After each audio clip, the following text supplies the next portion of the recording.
Good afternoon, everyone. My name is Alicia Wilson, and it is Vice President for Economic Development with Johns Hopkins University and Health System. And it is my pleasure to welcome you to this week's edition of Entrepreneurship Matters. Um, I am so honored to feature two amazing men, leaders in our community who are in the barbershop business. Um, what we know is that great entrepreneurs, great businesses are not built in a day, that it takes a lot of grit, a long-term commitment, multiple failures to make it happen. And these two gentlemen are two of, I would say, the finest barbers in the world. So I'm gonna give it to them. I'm gonna give it to them right here in Baltimore. So let me invite Bryan and Darrick to the screen, and I'm going to give you their bios, which I won't be able to give justice to, but I'm going to give you their bios, and then we're going to get right into a conversation about their entrepreneurship journey. So let me first introduce you to Bryan's coming on screen in just a second. Bryan Okereke, he is the founder and owner of Reflection Eternal Barbershop. He is a 28-year-old gentleman of Nigerian descent, born in New Jersey, but raised in Baltimore. So we claim you, Bryan, claim you. His passions in early new learning were learning new skills, being a barber, physical and mental workouts. He also owns a tutoring business and a trucking company. A lot of businesses. So your journey, we're going to talk a lot about all of these different ways. He first picked up a pair of clippers when he was 15 years old, and came from humble beginnings to build his enterprise as we know it now. He officially filed Godly Masterpieces and an LLC in March 2018. And after implementing stern yet fair policies and protocols to minimize mishaps, before he even fathomed his barbering as a career, he looked at it as a hustle, but really realized that taking his craft to a more serious level will allow for him to build his business into what it is today. He says that he is a proponent of progressive growth and strives for improvement each day, doesn't believe in losses, just lessons. Beautiful quote. And that mindset has taken aspects in all of his life to a next level. Welcome, Bryan. Really honored to get to interview you here today. And thanks for having me. Oh, my pleasure, my pleasure. And next, I want to introduce and present to others Darrick Coe. Darrick actually was my high school classmate. He's always a great guy, always been a great guy. He is the founder and CEO of 3D Styles Barbershop, which, along with being a great place for a cut, has a reputation for giving back in their Northeast Baltimore community. Darrick and his employees have done trash pickups, have done reading to young people, have also given free haircuts to those who are committed to reading books. He also was able to give discounted haircuts to clients who registered to vote back in 2020. And he was quoted by the Afro newspaper as saying, whether we're talking about taxes, our children's education, violence in our neighborhoods, or dealing with the pandemic, it matters who wants to be your voice in Baltimore and in Washington. Beautifully said, Darrick. Really an honor to get to interview you today. So welcome, Darrick, as well. And so we're going to launch. Oh, you're welcome. You're welcome. We're going to launch right into this conversation. And I know we have a lot. Well, y'all have a lot of people watching. Okay, I can already see. It's going to be a sold out show. So I'm going to get into what inspired both of you to want to be entrepreneurs. I'll start with Bryan. What inspired you to want to be an entrepreneur? I guess knowing that there's a route I can pursue in which I'll be able to control my time. That's the most valuable currency out here. So progressive entrepreneurs are always thinking of ways to optimize time and operations just so you can get the most, out of what you put in. Mm-hmm. So time is a perplexing phenomenon. The reason I say this is because for something we can never get back, we sure do, take it for granted. Yeah. So time is a measurement we use to set standards for everything we do. Our schedules are based on time. When we take a standard out exam, we have a finite amount of time for completion. So notice in both instances, if your timing is off, you still have to go, continue with your day. So there's no getting that time back. So having a strong understanding of the concept of time really yields calculated maneuvering. So there's so much I'm trying to accomplish. So I know the entrepreneurial route was custom fit for my mind and personality. So the funny story is I wasn't sure if I wanted to pursue, being a barber as a full-time career.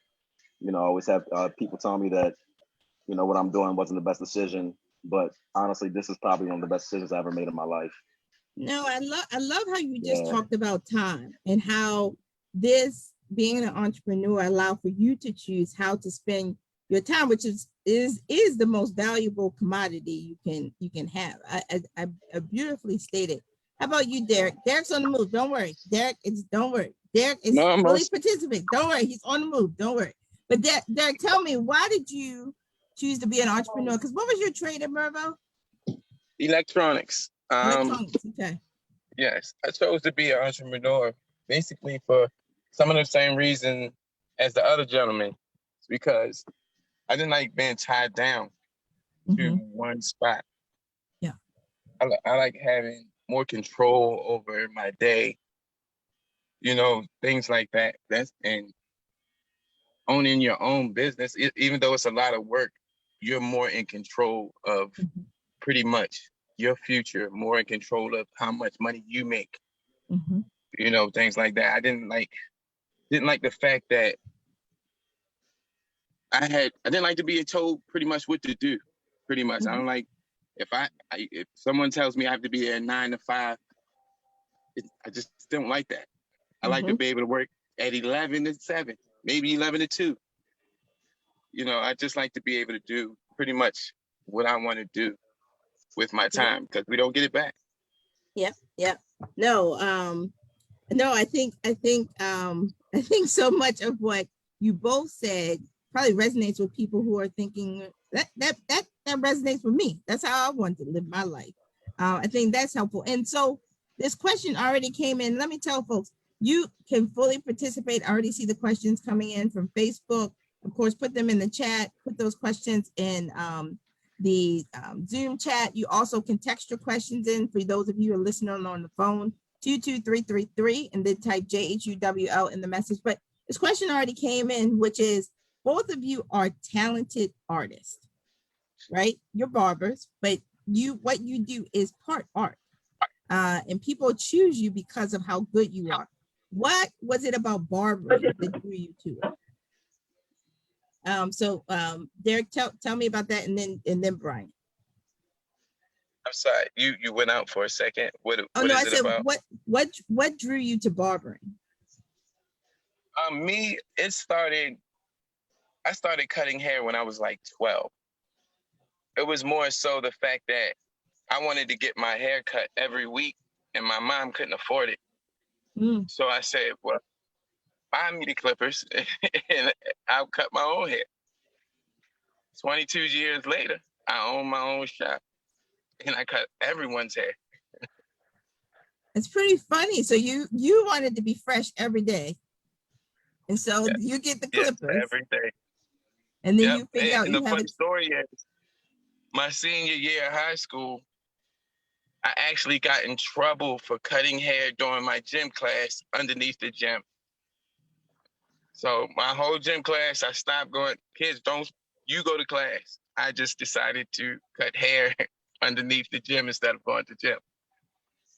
And that is funny. That is funny. So you really funny how you find out your passion and your purpose through what you did starting at 11. How about you, Bryan? You said you started at 15 cutting hair. So why'd you choose to continue to pursue that?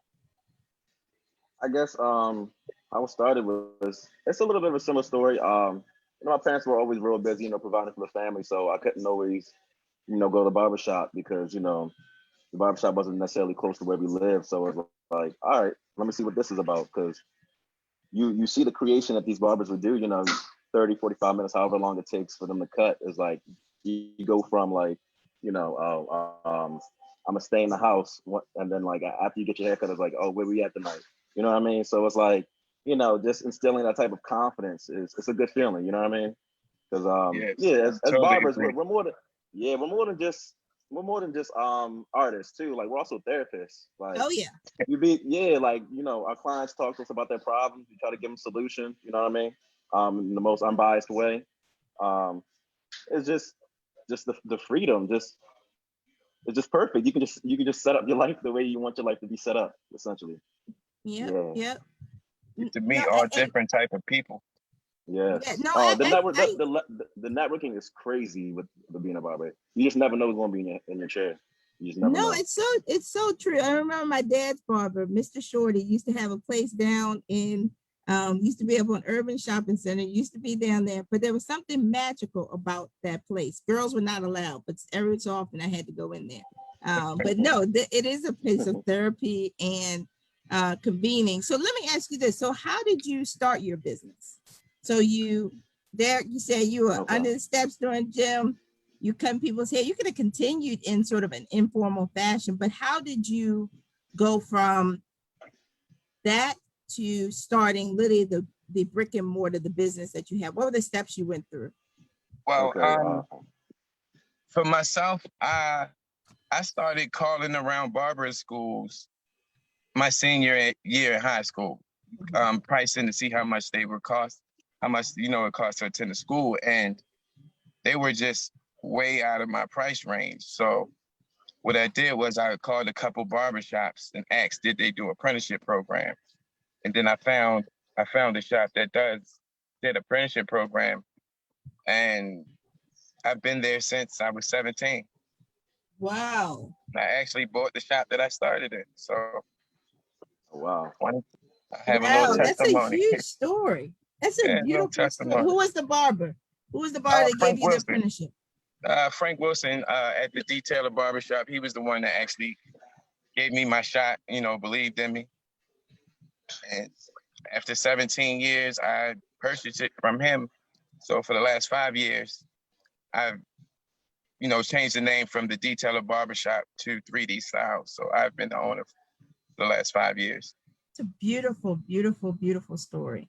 And thankful for Frank Wilson for giving you an opportunity, because you see how it turned out. How about you, Yes, Bryan? Yeah, no, beautiful, beautiful. How about you, Bryan? How did you go from 15 years old, you're cutting hair so you can be fresh and make sure you change it how you feel. But how did you go to start your business? Yeah, it started with just cutting friends, cutting in the dorm rooms at UMBC in undergrad. And then when I was still in undergrad, I was at April Diva Styles shop on Monument Street. It was my first time, cutting in a shop. So, you go in there thinking you're nice, but you're not really nice until you really meet people who really been cutting, who really really students of the craft. So at that point, I wasn't really too serious about cutting. I was good at it. It's kind of like, I treated it like a hustle at first. So, I was there. I learned underneath a barber named Jay. Amazing, amazing artist that I knew was my time to leave that area. And I moved over to St. Paul Street. I met Anduele and Sundiata, and the rest is history. Like they showed me, I was taught how to be a good artist. Now they taught me the professionalism in the craft. So, when I was about to finish up school, I wasn't too sure what route I wanted to do. Anduele kept telling me, this is you, man. Do this route. And I thank God every day that I listen to him and I chose this route, because any other route I don't think would have been for me. I don't think I'd be as happy as I am today.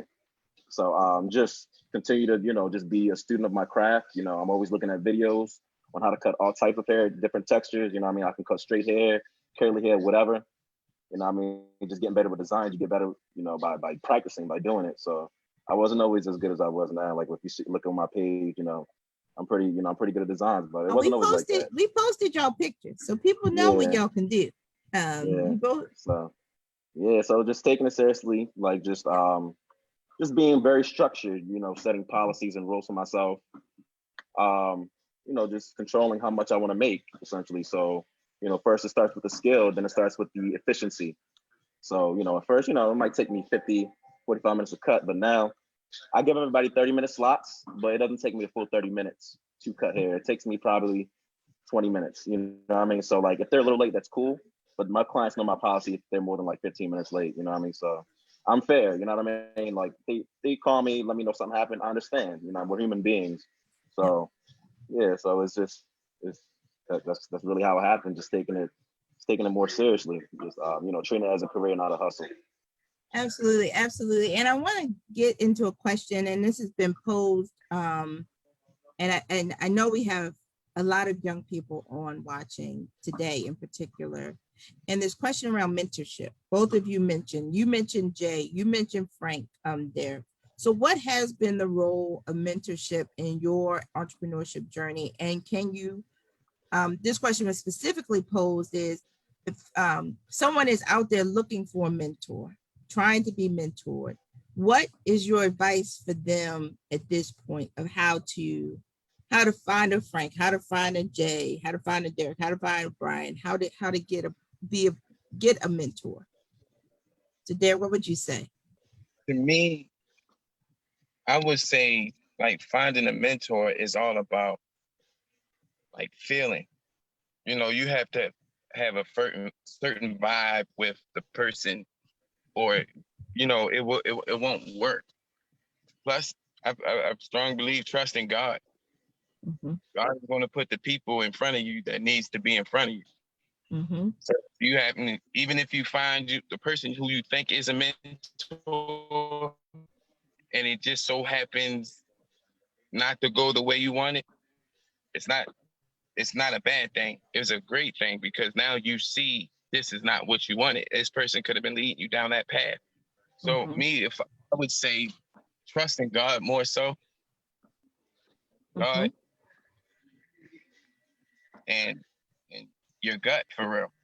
God Yeah. in your gut. Yep. Because if you feel something ain't right, or if you feel the slight hesitation, I would back up and walk away, then, reevaluate the situation. But as far as finding a mentor, it's all about feeling, and it's about a feeling, because that's what I got with Frank. Once I got with him and started learning and watching how he moved, that's what I wanted to do.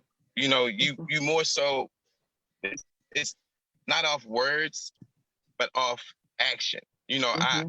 He told me things, but I also watched and observed how he moved, and I liked it, and I took a liking to it.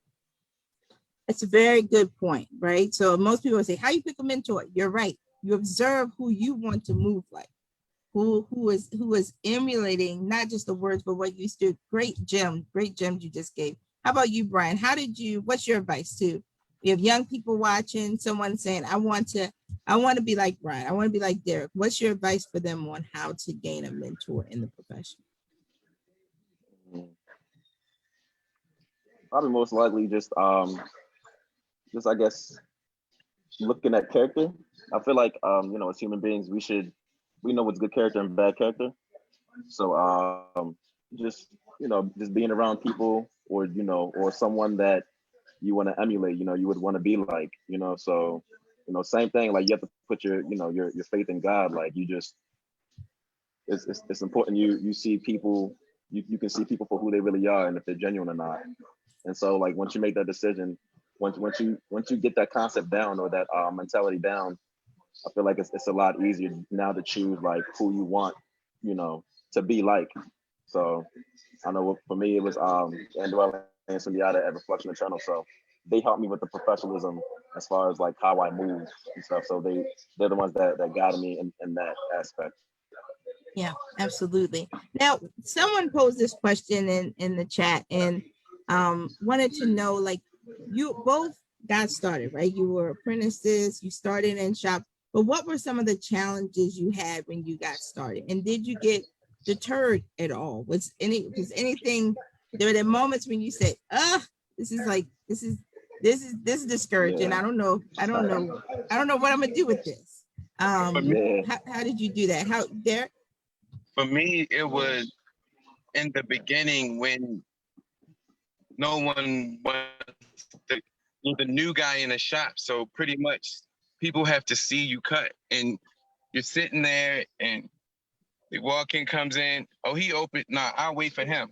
Or I'll wait for him. I'll wait. And you're sitting there like, man, I can do this. Somebody sit in my chair.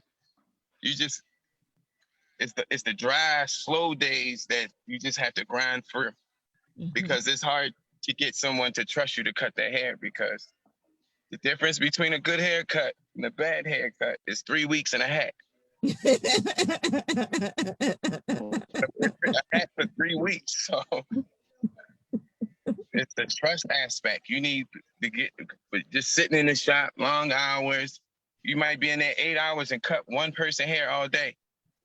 So it's like, man, or you might get a haircut where you get stuck. So now you're scared. So it's like, what do? You get through it. Do you have the courage enough to ask for help? Mm-hmm. It's got to take the good with the bad. It's the only thing that's discouraging is that it's sitting around waiting, hoping people have the confidence in you to let them cut your hair.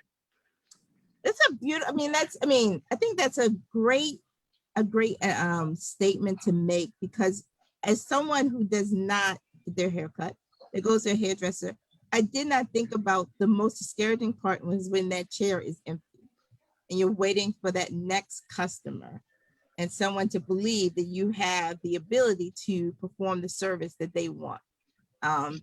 Great insight. How about you, Bryan? What were some of the challenges? Did you get deterred at all before reaching your certain level of success?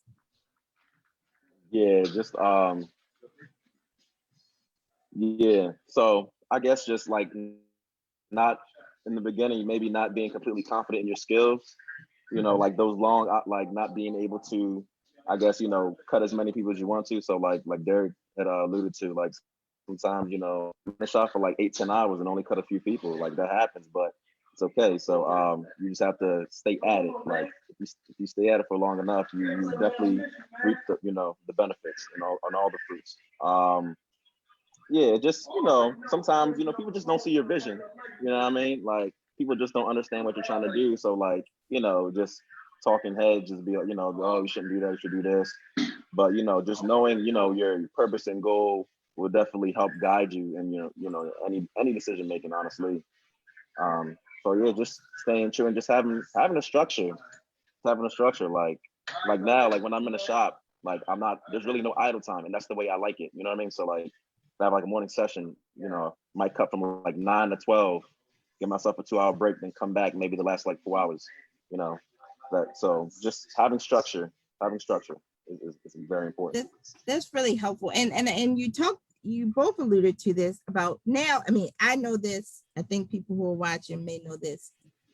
It's hard to get an appointment with y'all. I've sent people to y'all, and y'all pencil them in, y'all get people in. So how did you build your clientele? Like, how did you go from a seat where you might have 1 or 2 people now to having a schedule, a demand for your services, having to fit people in? How did you build that clientele over time? So Darrick, I'll go with you and then Bryan. See, I'm a little more unorthodox than most barbers because I do not do appointments at all. I never have, and I never will. Well, I won't say never will, but I really don't like being, goes back to what I said, tied down to a specific time. And I also, over the years of watching other barbers go through and my appointment was at 1, it's 1:10, why I'm not in the chair, not knowing that the person before him might have threw the time off or anything could have happened. But people don't understand. If their appointment's at 2, by 2:01, they should be having clippers buzzing on their head. So I really don't like I never did the aspect of appointment, and I feel like doing appointments sets a limit on how much money you can make a day. Because like I said, haircut may take within 20 to 30 minutes. So if I set every 20 to 30 minutes a haircut, then I know where I'm going. Plateau here. And I don't like the plateau. I like that go anywhere from 500 to 1,000.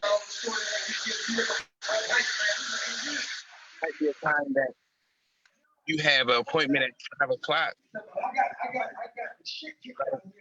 It's 12 o'clock. So you're sitting here just doing anything. But for me, I feel as though it works better for me, my years. just come in and you can get in. Like, I don't turn anyone away. That's the thing. Yeah, so you are much come to the shop. If you want to get your hair cut at 2:00, come at 2:00. I may have somebody in the chair. You may have to wait a little bit, but I completely understand that. And so, like, I actually to call, or if you do come in, if I say I have 2 people in front of you, it gives you time to go do some things. I'll say, yo, as long as you're back before the person I point out that's in front of you, then, you don't lose your spot. You're not tied down to just sitting here. I'd rather you go run an errand and come back, or do something like that and come back, but you don't lose your spot. Okay, excellent. How about you, Bryan? How have you built your clientele? Word of mouth, marketing, and I always say, like, if I get somebody in the chair just one time, all I need is one time, and I can make them a believer. So typically when I cut somebody, they're typically a recurring, a client. So using things like Style Seat.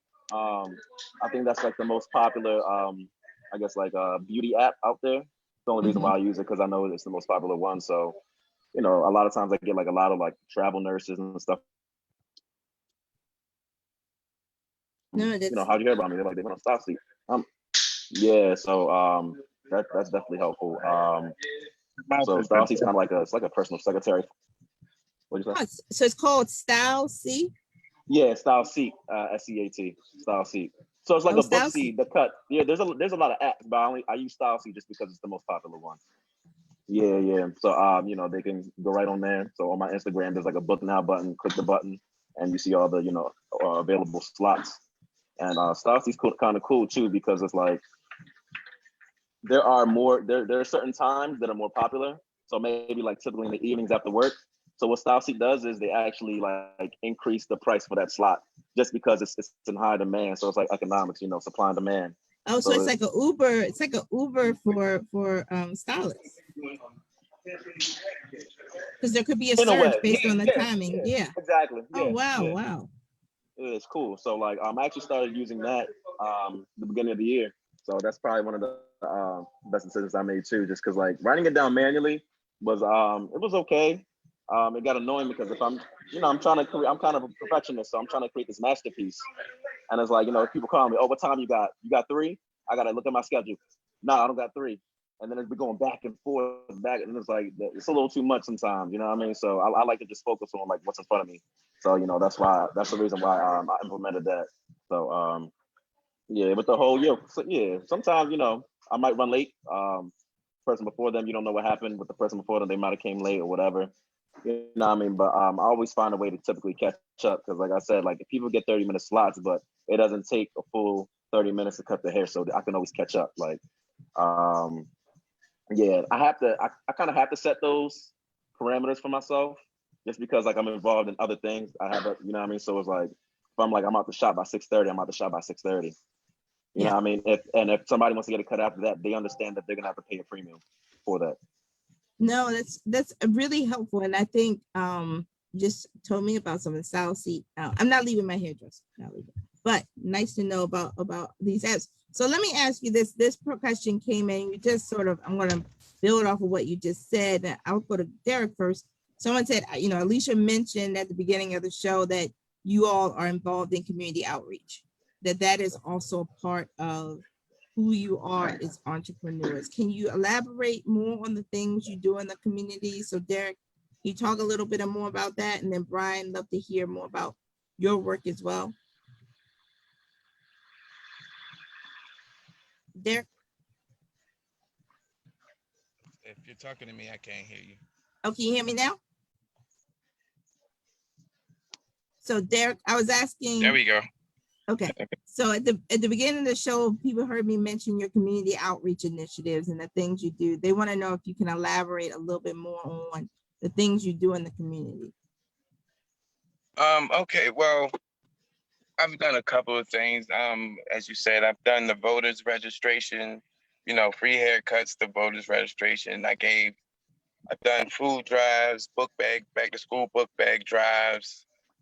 I have one of my clients, Anthony McCarthy, he's wrote a children's book, and I forget my other client's name and the name of his children's book. But I have two clients that wrote children's books. So for the kids that's, around reading ages and beginning stages, I challenge them to, read the book while I cut their hair. So if they read the book, I'll pay them $2 just to read the book, just to give them some kind of initiative. Because I found like children like, rewards. So if you give them something, they're more likely to want to do something. So at least for 20 to 25 minutes, they're reading, not on their phone. So I try to get them away from the social media, the YouTubes, all that stuff for at least 20 minutes. And I've got a good positive feedback on it from a lot of their parents and stuff like that. So just little things like that. No, it's big I things. try to help out with. Yeah, big things to have, to give a child an incentive to read, to give them to the book bag drive. Not a insignificant thing to do, because you're the person who trusted individuals allow for help them. So beautiful things. How about you, Bryan? What's your community initiatives? We've done programs where we cut at a few years back. We actually cut at the Reginald F. Lewis Museum.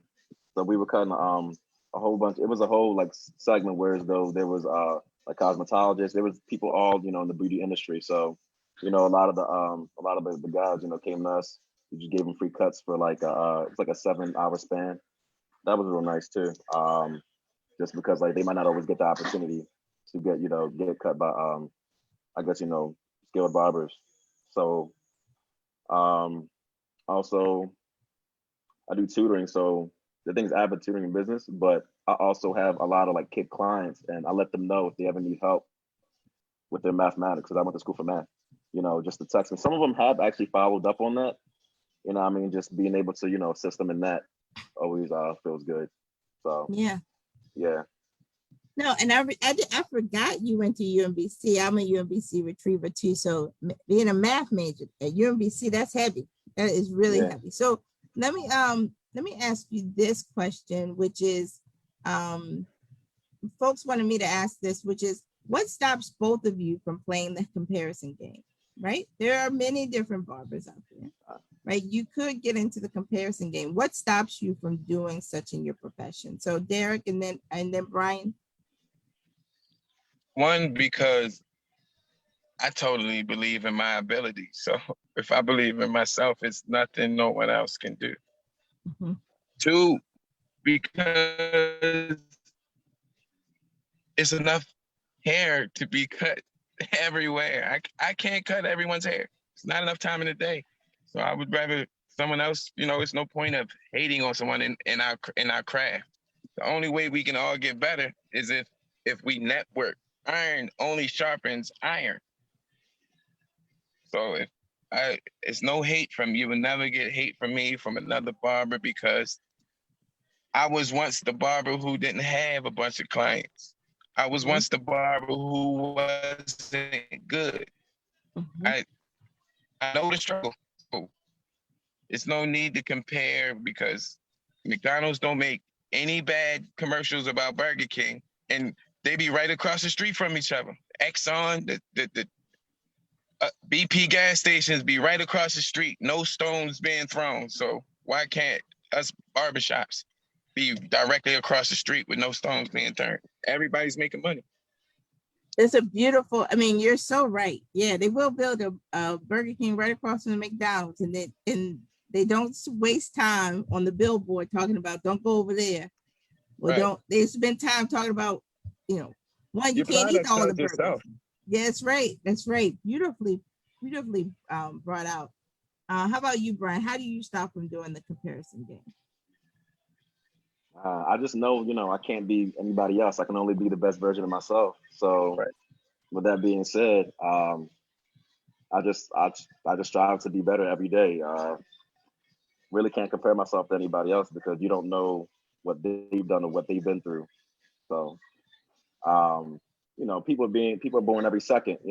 People's hair grow every second. So there's going to be plenty of people who need to get haircuts, and you can't cut everybody. So, and you wouldn't even want to, because you would get drained. It wouldn't be fun anymore. It wouldn't be fun. Like, I don't look at this as a job. This is, what I mean, this is like a hobby I just made into a career. So it's like, I agree with you 100%. Yeah. So it's like there is sometimes a cap on how much you want to cut. You know what I mean? But just knowing that you're always booked and stuff is a great feeling. You know what I mean? You just know, it's always there.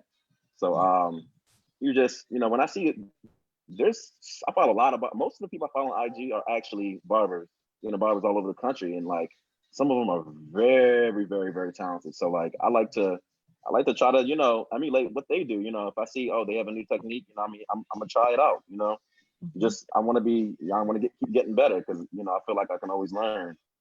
So I admire when I see people, that's doing well, I admire it, and I try to be like them.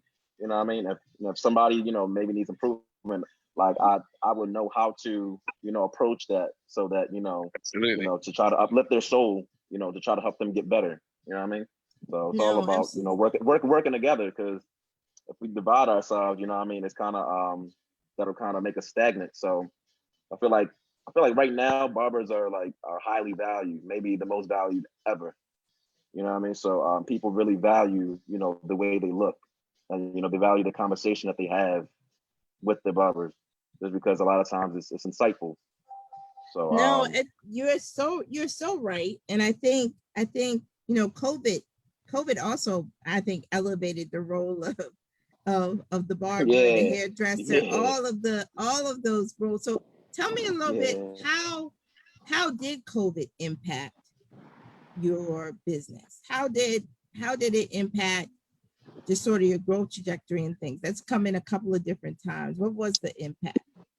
As far as myself, it was a tough hit. It was tough, I'm not gonna lie. When I did, when they shut us down, me and my barbers, we all did mobile barbering. We strapped up, because all our clippers are wireless, and just went mobile, cut from house to house. Gotta survive. And what I did for my barbers, though, I gave them I sent them 2 weeks of booth rent. Try to help, it was not a lot, but just to help them out during this COVID thing, so maybe they can take care of a bill or two. That's huge. It's huge, because they did shut y'all down, and you did have to. I saw people being wildly creative. I mean, my hairdresser came to my house, so I completely agree. How about you, Bryan? What did you do? Yeah, those first couple of months when we shut down, it was a little tough, but I had to do a lot more house calls. Just, there was definitely a reduction in the flow, for sure. But I knew it would pass. I knew it would pass. So once that happened, I felt like when people started coming back, started feeling more comfortable and safe, I feel like my clientele was even higher than what it was initially before the pandemic, just because I think a lot of barbers retired, stuff like that. So I just started, the influx was crazy. Yeah, no, I remember one of your favorite clients, Solomon Aday, probably watching, Tunbridge. His mama used to cut his hair, but he was like, it's not like Mr. Bryan, not like Mr. Bryan. So I completely agree. People might have even done the improvise, but they came back. They came back to you. So let me ask you both this question, which is, knowing now all you know now, all that you've been through, what advice would you give to yourself starting your business? What's the thing you say? You know what? If I could go back in time and talk to my former self, this is what I would have said to myself. Don't waste time. Don't waste your time. And you're going to have cash all the time. So be smart with the cash. Yeah, you're in a cash business. You're in a cash business, so it burns a hole in your pocket. You have to know that I can come in today, make $300 by 1 o'clock, go to the mall, spend it, and come back and make it right back the same day or even the next day. That's real. It's tough. Yeah, It's tough. that's real. You have to be good with money because you always have it. And if you want the shop don't open on Sunday, guess what? I can go open the shop and make more money. That's the great thing about being a barber. Hair is going to grow, like he said, and people's always going to need a haircut. It starts and it begins with us. Yeah, Date, movies, and the job interviews. Even when you die, you get one last haircut. Regardless. So it starts and begins with us. So that's a great thing about the barber. No, it's great advice you would give to your former self. I mean, thinking about cash business, not letting that money burn a hole in your pocket, and really pacing yourself out. How about you, Bryan? What's the advice you give to little Bryan? First starting out. Just keep going. Don't pause. Don't take breaks. Just utilize your time as best as possible. Just set yourself like a SOP, like a structure, the way you're gonna run it. I think it makes things easier when you have actual policies that you abide by, so that you don't want to get inconsistent with that. You let somebody slide with this, you don't let somebody slide. It's like you want to be as fair as possible. So just maintaining structure the entire way. Maintain structure, beautifully said. And so I want to shift us into a money conversation, which is, and this has come in a couple of different times, which is, how did you raise funding for your business? Were there loans? Was there an access to capital piece that you were able to access, grants, loans to start your business? And other folks who are thinking about starting, how did you be able to purchase? Like Darrick, you said, I think we lost Darrick, but he'll come back. Bryan, how did you finance your business?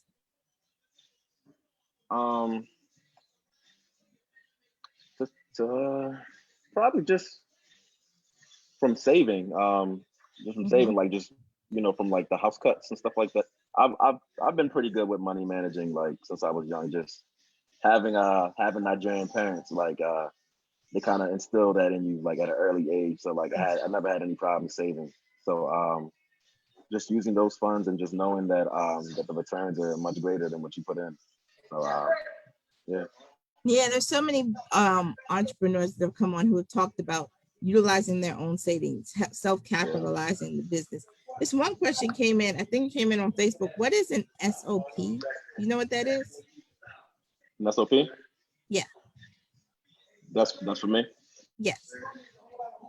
It's just basically it's like a standard operating procedure. So it's just like, it basically just lets you know how everything will be structured and ran. So typically it's honestly more important to have it when there's multiple people in a business.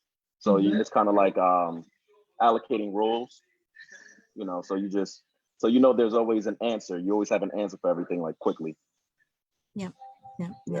And so both of you and Darrick talked about being in a cash business.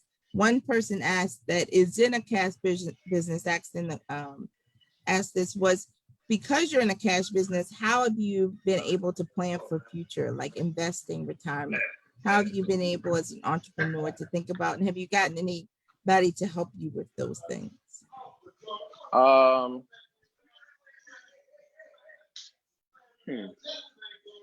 So you're asking how is it that I save, or no? How has it been a challenge to plan for like retirement, for investments and over the long haul? And if you have planned for that, how are you? Do you get help with that? Okay, I see what you're saying.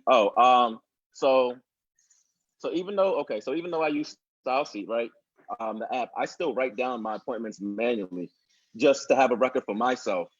Because with StyleSeat, you don't always have to charge the card that's on file. Sometimes people want to give you cash, so you might have to delete it on the app, which isn't always an option. So always keep record. I'm keeping kind of like statistics of how much I'm making, maybe per day, per cut, per week. I know during the wintertime it slows down a little bit. So just knowing all those different aspects, it helps me plan for the future.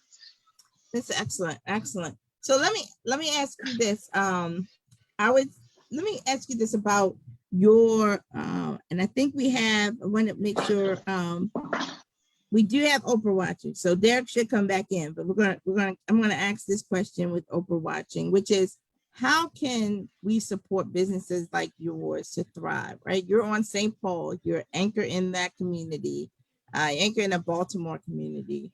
But what are the things that those who are investors, but even those who are consumers can do to support the thriving of your business?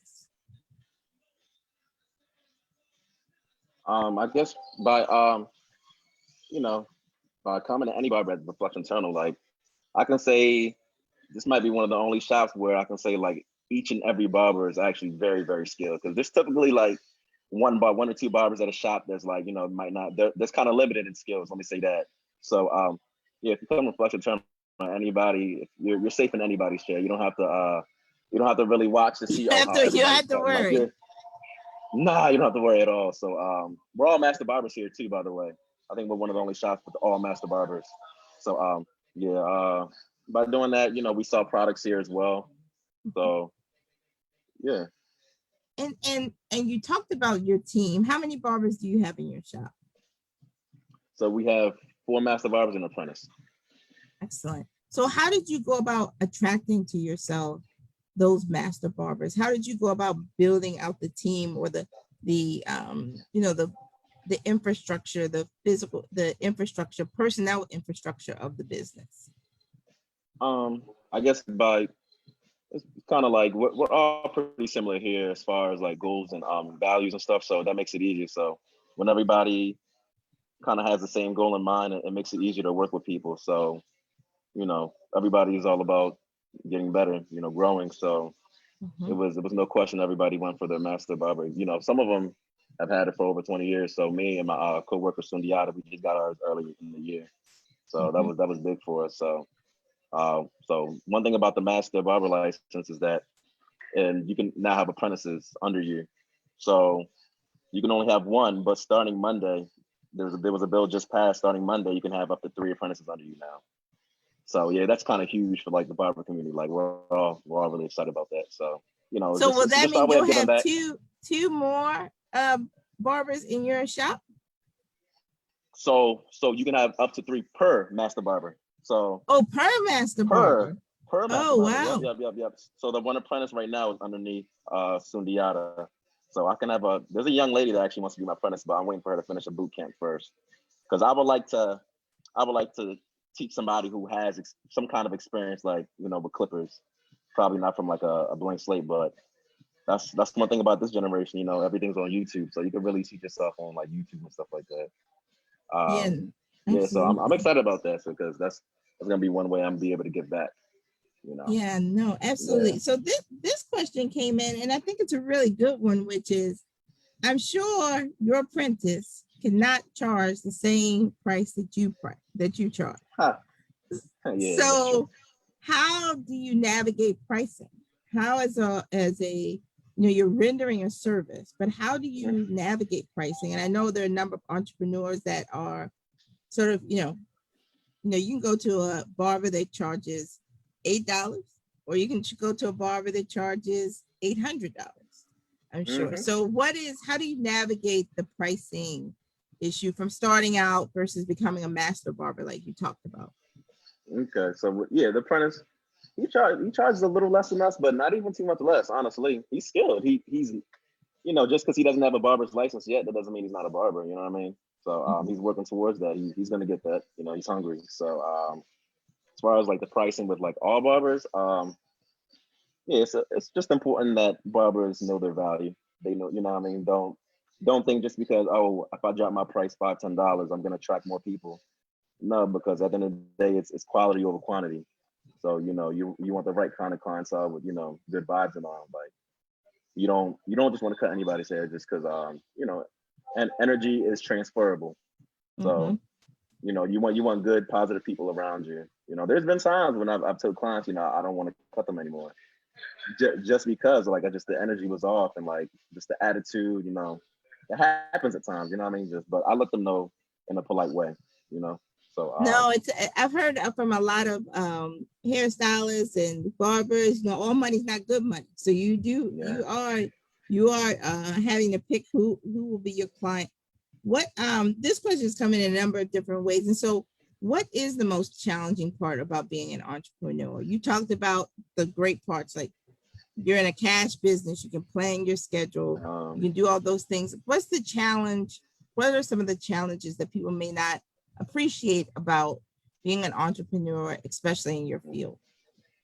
Yeah, I know I've referenced structure a lot, but like you're creating your own structure now. With a regular 9 to 5, the structure is created and you kind of have to fit in. So now it's like you have control of how you want things to be ran. You know what I mean? People see the output, but they don't always see the input of everything. So there was a lot of time and dedication, sacrifice that was put, to get me where I'm at right now. Yeah. And to that point, how do you receive this question as well? How do you manage your time, your energy, your boundaries as an entrepreneur, and how do you encourage those who will work alongside you to do the same? Just I think just to have a schedule, just to have a schedule. There's always, there's a hierarchy of priority always with everything we do. So you just have to make sure your priorities are straight, you know what I mean? And just stay consistent. Just stay consistent with it. It's easy to fall off track, but it happens. Everybody does. I do. So when that happens, I make sure, I can get back on track. Yeah. And this question's come in twice, so don't worry, I'm going to get this question in, which is, how did your family and friends respond to your decision to become an entrepreneur and become a barber? Some of them definitely supported it. Some didn't. I don't think they really understand. So like, they didn't see the vision. I had a vision and I saw it, and I knew I could, I could make it a reality.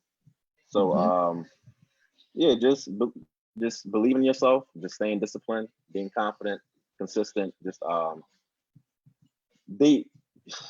just implementing all that will definitely have, I guess, the naysayers, thinking differently. So, as I continue to do this, I'm consistent. I show, certain values. So it's like, yeah, I take this, I take my craft very seriously. Yeah, no, and what was your vision? And what is your vision for where your shop is going and your work is going? What's the long-term vision for your business? Just to teach, encourage. We want to bring the best out of everybody. You know what I mean? So we just encourage people to go, go with their dreams. You know what I mean? You don't have to settle, because you have one life. You can't be settling with this one life you have. So if you have something you want to do, just have a plan, have some sort of structure with it. Don't just go, without any type of risk management. You know what I mean? You should always go in with a plan. And so, just products, all that stuff. There's a lot that the future holds for us. So we're just grateful that we are where we are now. Yeah. And you have accomplished as a business owner a lot in 29 years. And what is your greatest accomplishment thus far? What is my actual greatest accomplishment? I guess probably my health, staying healthy. So I'm real active. I do flag football, I hoop every week, do bodybuilding stuff. So just staying healthy and just being able to do the things that I love just because I am healthy. So, people want the money, the cars, all that stuff, the clothes, but in order to get that stuff, you have to be in the right state of mind, physically as well, emotionally. So my health is definitely like probably the aspect that I'm most proud of. Just staying consistent with it, because it's easy to fall off. It's really easy to fall off. So, health is real wealth, as they say. It is. Health is wealth. Health is wealth. So let me give out Darrick. Darrick, I think Zoom is trying to let him not be great, but I'm going to give out his everywhere how to get in contact with him. He is on Facebook, 3D Styles, and on IG, same 3-D Styles. You can check him out. And Bryan, how can people get in contact with you to come see you and support you? So you can follow me on IG at Godly GODLY _ masterpieces. That's MASTERPIECES. So you can also follow the actual barbershop, which is Reflection Eternal Barbershop. So yeah. Excellent, excellent. Thank you so much, Bryan, for being on this edition. Let me give a couple of wrap up, and then I am going to close us out. So next week we will be back with another edition of Entrepreneurship Matters. Don't miss us. It's going to be 1 o'clock on Thursday. Let me give you the all of our sponsors. Huge thank yous to Johns Hopkins University, Johns Hopkins Health System, Hopkins Local, the Mayor's Office of Small Minority Owned Business, the Warnock Foundation, as well as Bloomberg Philanthropies and Goldman Sachs. So thank you, Bryan, so much. Thank you, everyone, for tuning in, and we'll see you next week. Thank you for having me. You're welcome.